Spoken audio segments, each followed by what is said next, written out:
It's a good old hello and welcome back from me and Elowen, who's having the time of her life in her play gym.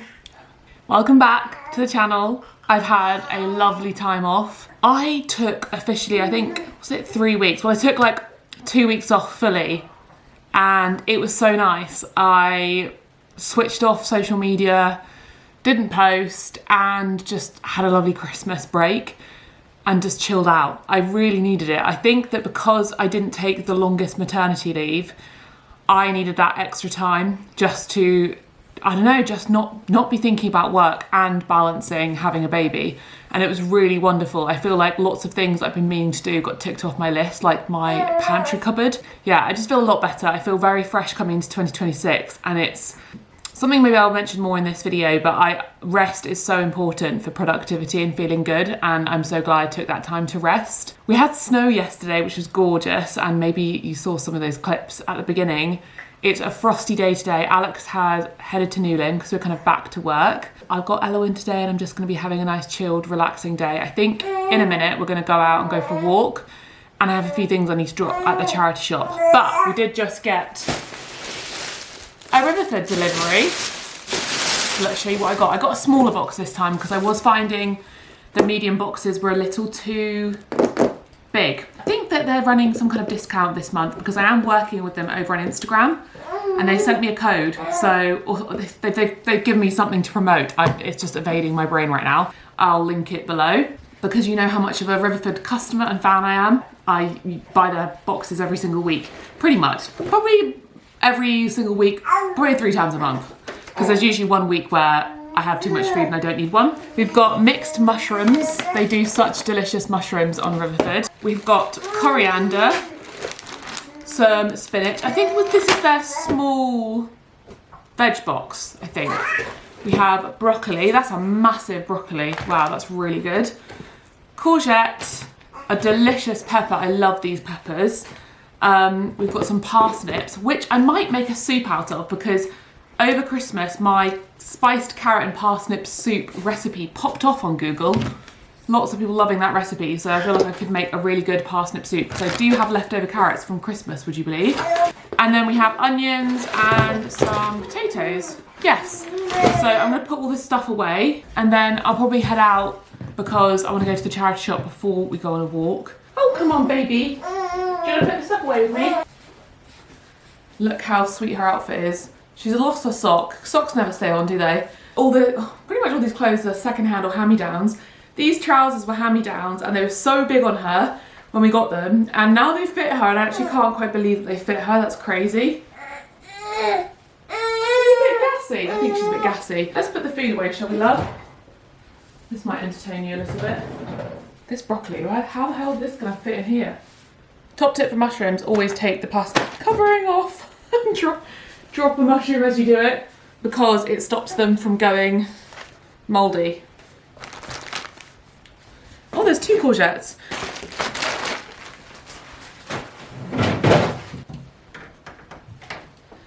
Organised. Yes.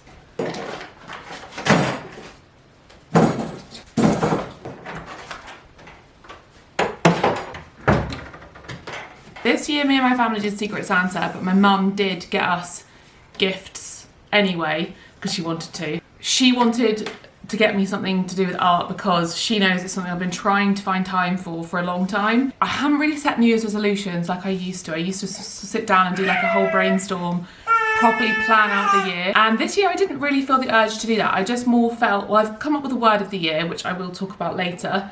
But one of the things I just wanted to find time for was hobbies, but not kind of pitting them in my mind as something that I find to do outside of having a baby.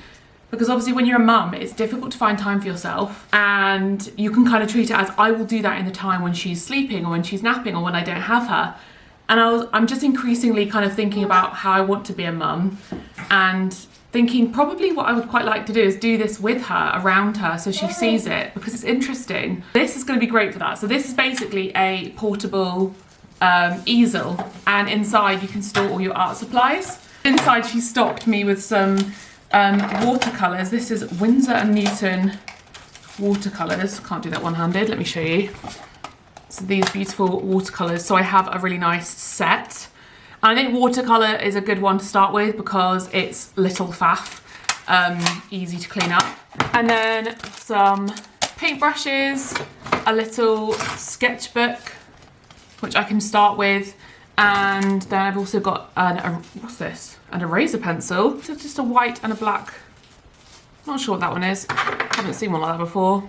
A classic rubber and some nice sketching pencils. And I know when it comes to starting a new hobby or habit, you need to make it low effort. If you start kind of going up buying all the supplies and making it really complicated, you're just never going to do it. So the idea is, well, I can loosen it and this part comes up and you have like a little easel basically to put your canvas or your piece of paper or whatever you're painting on. And I was just thinking about how at the weekends, if I'm going to have work-life balance and balance with her, it would be really lovely to just sit there while she's playing and paint and see if I can make that happen. I don't know if it will happen. Some of you mums might be like, okay, sure. I got some Polaroids at Christmas. Really recommend doing this. We've got a Fujifilm. Oh, you dropped your toy. So I took a little picture of the living room, which I can show you. Christmas 2025. Elowen's first Christmas. Daddy's girl. And then this one was on New Year's Eve and it was meant to be the phone showing the monitor of her asleep, but it just came up with a black screen. I took some of her grandparents with her, so my mum and dad and Alex's dad, and gave them to them as little presents. It's such a nice thing to do over Christmas. And I got the big camera out and filmed like home style videos, and I'm going to send my family the folder so they can access them and edit them into like a cute little Christmas video. So I can have home style videos for her because I don't want to miss that because you just have so much on your phone and then it becomes like lost. Your sock keeps coming off. So it looks like Alex has left me some of these. This is just smoked tofu that I think he seasoned and put in the air fryer. If you want your own homemade, easy peasy vegan bacon, buy smoked tofu and then season it with some like maple syrup and soy sauce, salt and pepper, and then air fry it or just put it in the oven. And it really has a similar feeling to bacon. So I'm gonna make myself a little pita wrap with this, some hummus. He's left some tomatoes here. So his lunch mess, I'm gonna make into my lunch meal. Being a mum is learning how to do absolutely everything one-handed. Then the good thing about this, like I was just saying, is you're not having to like entertain your children. I might be really just speaking out my bottom here because some of you with older children might just be like, that just does not work when you have older kids. But for now, I feel like this is the best way. This is so good for their brains and for their connection with mummy to just hang out with me whilst I do stuff. I mean, it is a little bit of a learning curve. That looks pretty great. Pretty nutritious. Good start to the vlogging year because I don't think the microphone was plugged in, so maybe it sounds different now. I think one of the dogs had got into the microphone. So I had to reconnect it this morning and I don't think I plugged it in properly. So let's grab one of our 1,000 coats. You would not think that 2 people lived here. We both have an issue with coats. And I swear to you, the amount of times I've tried to declutter these and I'm never able to because I always find that all of them have their purpose. Literally, I'm like, no, I use that one for this, I use that one for this, I love the look of that one. It's hilarious, but today I think I'm gonna take my raincoat because it is forecast for light rain. Don't know if it will actually rain, but I don't wanna get soaking wet if it does. Anyone got any great recommendations for nappy bags? That was one of the things that I never bought as a new mum because I thought, why do I need a nappy bag? And I just used this backpack that I've had for years. It's beginning to get annoying because when you open it, well, number one, this is definitely not designed for nappies and baby stuff. It's definitely designed for like laptops and books because of the way the zips are, because you can unzip the side and like pull things out. But it just means it's a mess in here and I want one with compartments. Let me know your recommendations. I need something with compartments, or if I can find something on Vinted maybe. Nappies, change of clothes. Come on, do you want to go on walkies? Yeah. Maybe if we go to the cafe, we can sit and have a coffee and you can bark at everyone. This is one of my lovely Christmas presents from Sea Salt, Secret Santa. My sister got it for me. I've seen so many people wearing these lovely triangle neck scarves, which I'm now understanding and appreciating why these are so good, because they're so much lower stimulation. Sometimes scarves are like huge and there's so much, my hair gets caught in them. This is nice because it's just nice and small. Anyway, let's go.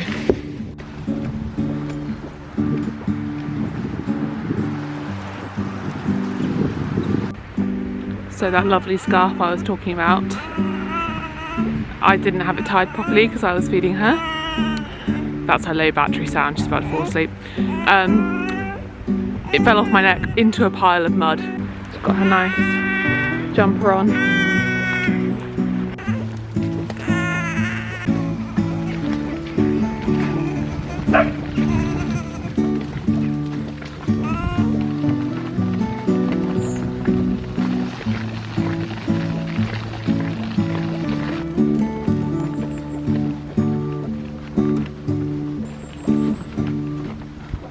So over Christmas we weaned her off her dummy, and boy were those 3 days hard. There were lots of crying, lots of tears. The reason we did it, not for any reason beyond she was just waking up constantly. She'd spit it out and then it would wake her up. But I'm just so glad that she's fallen asleep right now in the pram, no dummy. I actually think it's improved her sleep so much, at least getting to sleep, because that was nice and easy, no tears.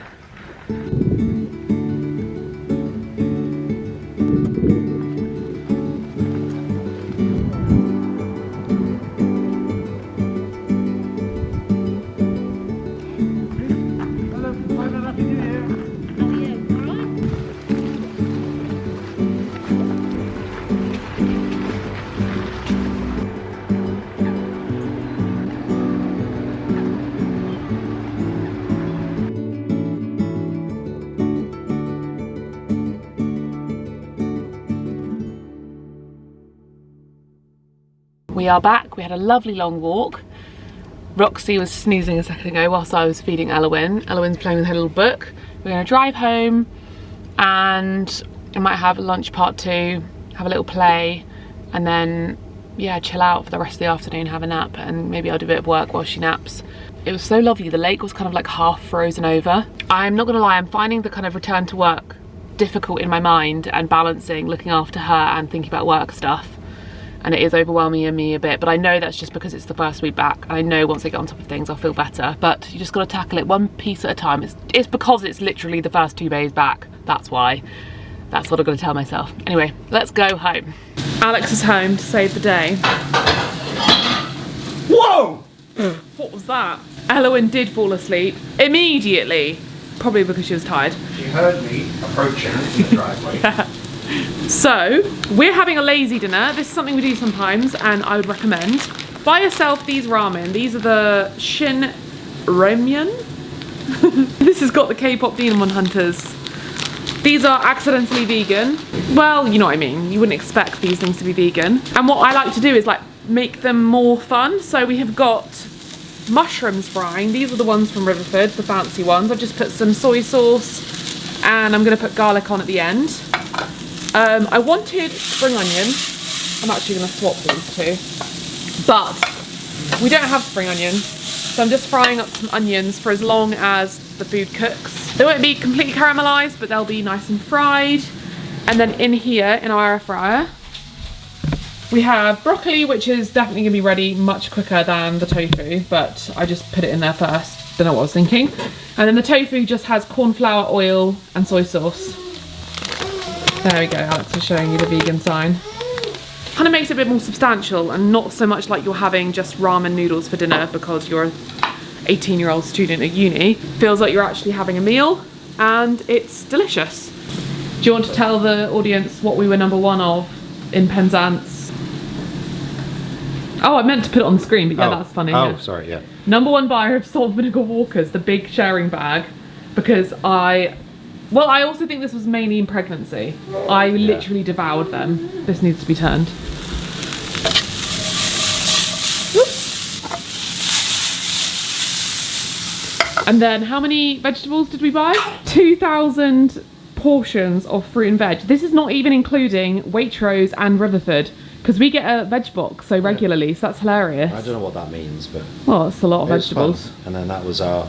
Oh, Sainsbury's Organic Firm Tofu, Oatly Organic Barista and Cathedral City Dairy Free. That just makes us seem extremely vegan.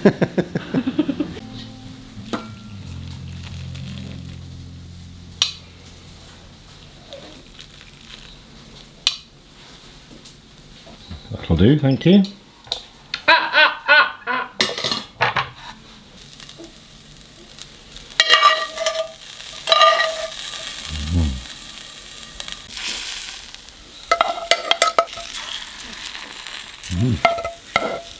Sizzly mushrooms. Side of sizzly mushrooms. Side of charred bokabi. I'll get more than you. Oh, look at those. Mmm. Fresh from the farm. Don't want to overdo the coriander. And probably lastly... Sometimes I think I chop coriander up too fine, whereas I quite like it when it's a big chunky. That's how you make homemade Ramen a la Maddie. Yeah, like it looks like you get this in, you know, Wagamamas or something, and it's like a bit of fun, but was the easiest thing on planet Earth. Do you think Wagamamas will ever come to Cornwall? Isn't that one in Plymouth? Close enough. Yeah. Good morning. What a difference a shower and like 15 minutes to yourself makes. Alex is just putting Elowen down, thankfully, so I can chat with you, and I've got some bits and pieces I need to work on. I wanted to talk to you about my word of the year. So this is like, I know lots of people talk about how obviously in the new year it's kind of difficult to set New Year's resolutions because of the fact that it's freezing cold. We are in the middle of winter. So actually it would make more sense to make resolutions and goals in the spring when the world is like awakening again. But something that I did want to do this year was set like a word, because I feel like if you set a word rather than goals, because sometimes when I write goals, I'm all excited about them in January and February and March, and then I just forget about them, to be honest with you. I don't look at the piece of paper I wrote them down on anymore. Busyness, life gets in the way, and it just kind of goes out the window. The excitement disappears. Anyway, a word of the year is like a nice idea because it means that you can kind of come back to it at different intervals, maybe different seasons, and think about what goals or what intentions or what kind of feelings you're having at that time of year. And the word that I have chosen, which I don't want it to sound like pretentious, but it really applied to what I was trying to communicate, is rooted. The reason for this word was because I sat there and I said to Alex, I need a word that like kind of sums up me wanting to be authentic to who I am, what I want in life, my hobbies that I've loved, you know, growing up, that I've lost along the way, and my sort of family, and just feeling much more connected to myself and being who I am. And rooted felt like the best option for that. The idea is I want to be sort of steady in myself. Even if outside noise is existing, I'm not going to let it sway me. That's kind of the intention for this year. So I want to be firmly myself without needing any validation, listening to my intuition and my inner voice and trusting that voice, staying steady even when the outside noise exists, like I mentioned, making time for things that nourish me and make me feel good, because roots need care. You need to water your roots to stay rooted. And I want to grow in my own direction at my own pace, not feeling rushed or pushed, rooted to like who I am, what I need, what I love, basically. And it really helps if you have a word as well, so that you can ask yourself a question when it comes to any decisions you're making or any things you're doing with your life. Maybe there's a project that comes into your periphery that is offered to you, or something that comes up like a crossroads. Does this keep me rooted, or does this pull me away from myself? And so what I'm going to try and do this year, instead of New Year's goals, is every month I'm going to kind of journal around this word and words that come up from that word. So and have like a kind of theme for the month. So like what I'm feeling that month. I think I'll stick with rooted for January, and then as the months go on, maybe I could have like words like setting boundaries or growth or truth or present or focus. And I really like this idea. So this has sparked some inspiration for you. Give it a try. I'm gonna stop chatting, need to get on my computer and get my head in gear, because yesterday I did absolutely zero work and that's not good. That's not good. Please let me know in the comments as well what you want to see this year, what you like about my vlogs, what you don't, what you tend to skip through, what you like watching, what you wait for in a vlog. I know that often you just tell me like, oh, we just like whatever, but I really would like the specifics. Please tell me, because it would be really helpful for me. Please let me know. Working amongst all the laundry.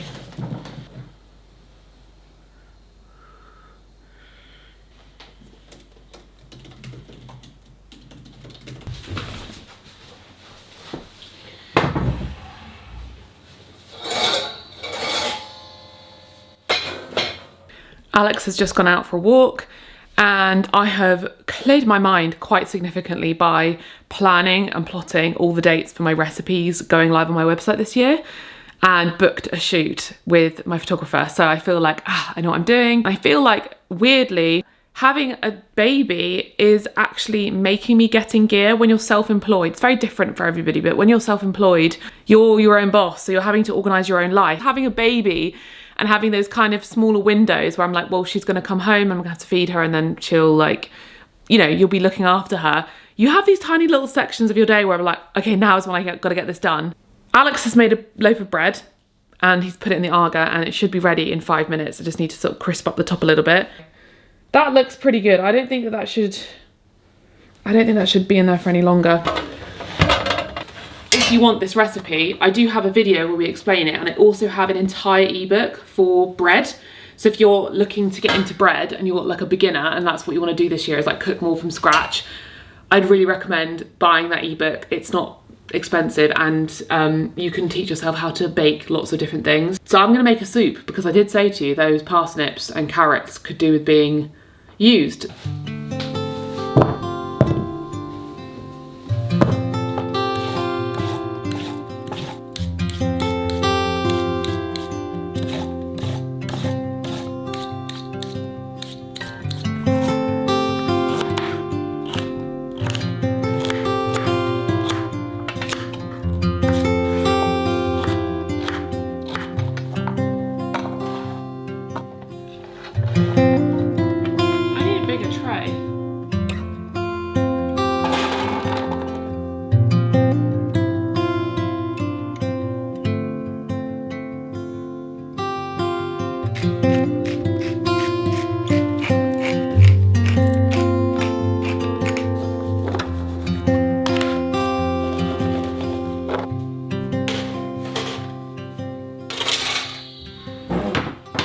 You often get the advice as a new mum to leave the housework, you know, the house will be clean later. This is not the time to worry about a clean house.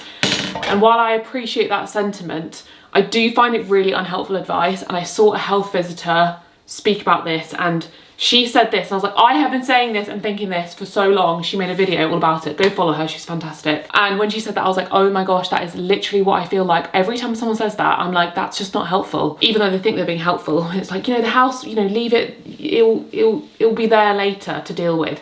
When my house is a mess, my brain is a mess and I cannot deal with it. I'm not the tidiest person, by all means. It's an internal battle I constantly have. I am messy, but I need my house to be clean in order to function. I think maybe Elowen was like a month old or something. I started to kind of listen to that advice. I was like, oh, you know, the house will deal with it later, like whatever.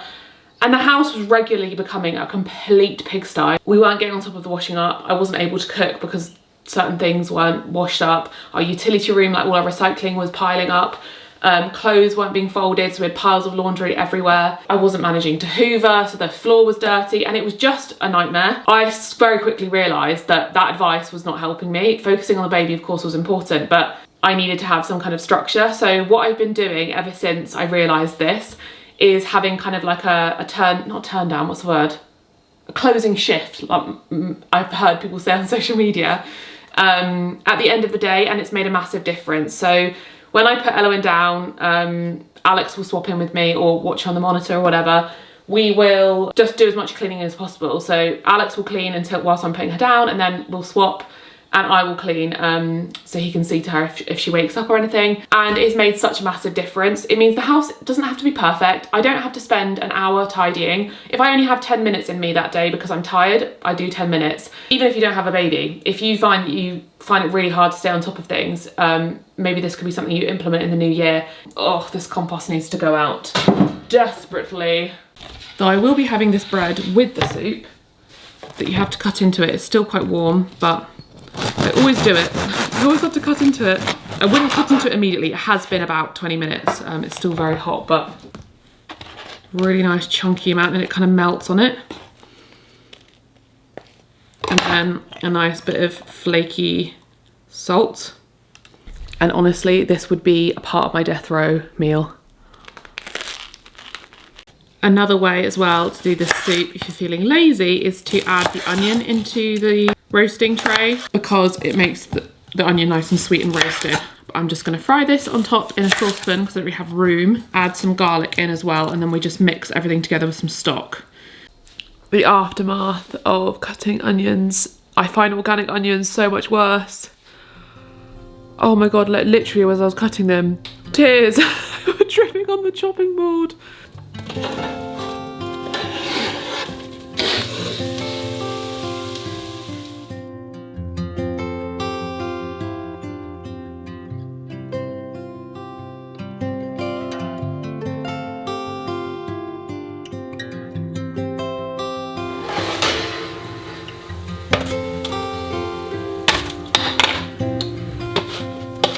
So now I'm just going to combine everything with some stock and add the spices and fry those up as well.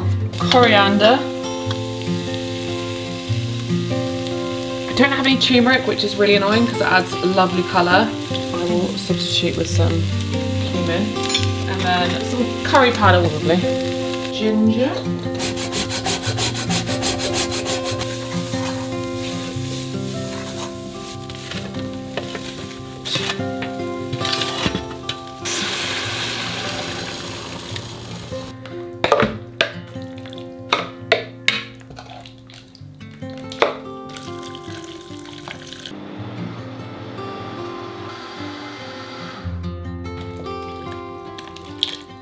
Turn this to the heat a bit just so it all blends together. I do love an immersion blender, but you just can't beat blending it in a Vitamix because it just makes it so creamy and smooth. And there's gonna be a nice lunch for Alex to have when he comes back, because poor bloke, she only fell asleep after like an hour. She was so beyond her nap. I don't know if it's because she's not with me, because she's been doing this recently where she is not settling with Alex, even though he spends all his time with her. It might be a breastfeeding thing, I don't know. But with me, I'll go in the pram and she'll groan a bit and then fall asleep. So at least he's gonna have a delicious soup and his bread to enjoy when he gets back. Oh, I think we actually have some creme fraiche I could swirl through as well. I really rate the Oatly creme fraiche. It's very yummy. This won't like drizzle, that's the only thing. You kind of have to just do a blob. So you're not gonna get that aesthetic look. You need the cream for that. The issue with bread is Alex will make a loaf and it'll be gone within like a day or so. And I want 2 slices, of course. So there we have it. So I'm gonna enjoy this and actually watch some television, because I haven't really been watching TV recently. And I'm gonna maybe watch and catch up on Selling the OC. Lunch was delicious. And I have something in this package. Let's call it my second baby. So all of you followed along during my pregnancy and the birth of gorgeous Elwyn. What you didn't know was that I was growing another baby at the same time. This package I have resisted opening. I think it arrived towards the end of December, and I think I'd finished filming for the year. And I was like, I just don't have it in me to film another clip. It has been so difficult not to open this because I really wanted to capture this on camera, my raw, real reaction, and not do it back in December when I wasn't feeling up to it. So I will tell you what it is when I show it to you, but maybe you have guessed already. Oh, this package, I've opened it the wrong side. I do this every single time. Very nicely wrapped. Have we got any more guesses? I'm so nervous. I'm so nervous. This has been just the biggest labour of love. I'm showing you before I'm looking at it myself. Oh my goodness me. Look, can you see? Ah, it's embossed. And here is the back. So, secret's out, this is my second baby. I was writing my second cookbook for the last year and a bit. A year in a cottage kitchen, plant-based recipes from the heart of Cornwall. The whole time I was pregnant.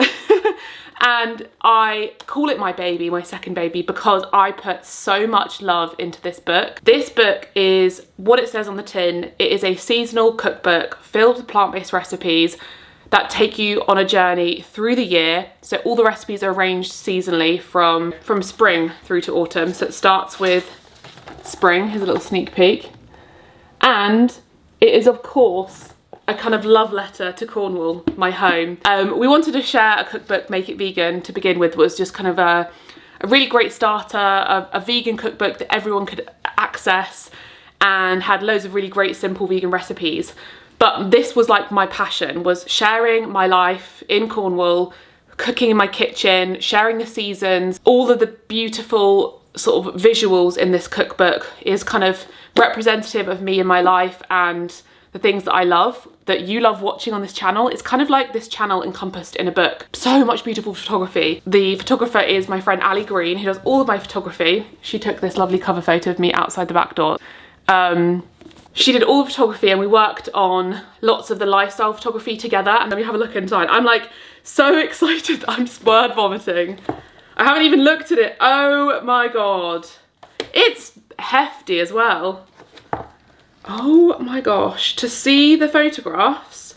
Oh my, we shot this throughout the whole year. Here is a really beautiful one. Me in the vegetable patch, can you see this? This is a gorgeous one. Look at these potatoes, tomatoes. Oh my god, and of course it would not be a Cornish cookbook without some pasties. I'm getting hot because I'm so nervous. What was I saying about the photography? I'm going to talk about this now. So we put together all these mood boards for how we wanted to capture the seasons in Cornwall, as well as how we wanted to capture the food. Now the shoot was at my house for the food, which was great because we got to utilise the spaces in my home, all of my bits of my kitchen, and it just made it such an immersive experience having the girls here. It was across 4 days and it was very intense. I was pretty pregnant. I think I was in my second trimester. Maybe I can insert the footage here. I don't know how much I filmed or how long it is, but I'm just going to insert it because it's a bit of fun. But today is the 28th of April, 29th of April, and this week we are doing the shoot for the recipes for my new cookbook. They're so friendly. That little sense of share, isn't it? Yeah. Is that going to be your gubbins? That is my gubbins. It's just nice having it set on.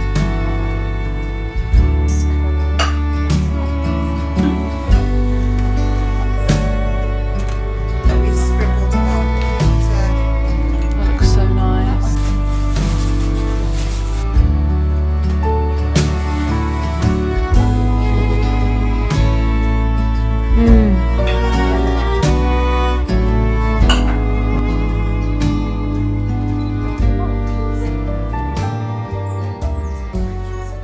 It really does feel like a project that I've worked on for so long because we managed to capture Cornwall in all its glory throughout winter, autumn, spring, summer, my home, and reflect that in the recipes. Now the recipes are like my usual recipes, accessible and easy and plant-based, but they are all seasonal, using seasonal vegetables and themes obviously within the seasons, the kind of foods you'd want to eat throughout the year.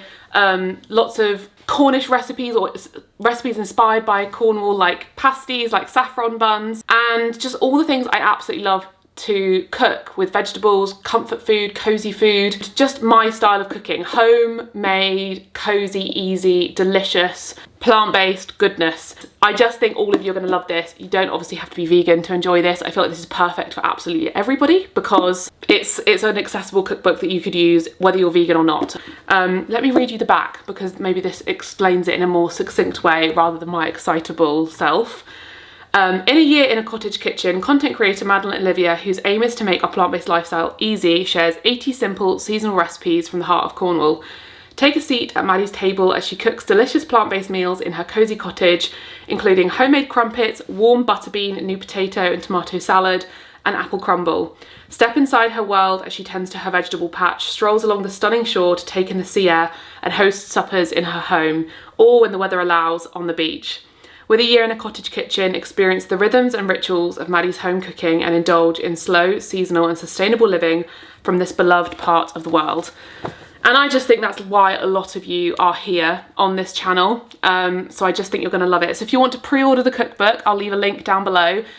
If you are a fan of me and my channel, I would really appreciate pre-ordering rather than waiting to when the cookbook comes out. It makes a massive difference for the sales of the cookbook, whether it gets into supermarkets, and whether it gets pressed, that kind of thing. So if you want to support me in any way, then pre-order this cookbook, and that would be the best way to support me to start 2026 off. And I just, yeah, if you liked my first cookbook, you're going to absolutely love this one. I now need to sit here and just completely absorb this. I haven't even said when it's coming out. It's coming out in March. So yeah, not long now. I might actually end the vlog here, but I hope you enjoyed. Love you all, and I will see you in my next vlog. And yeah, happy 2026.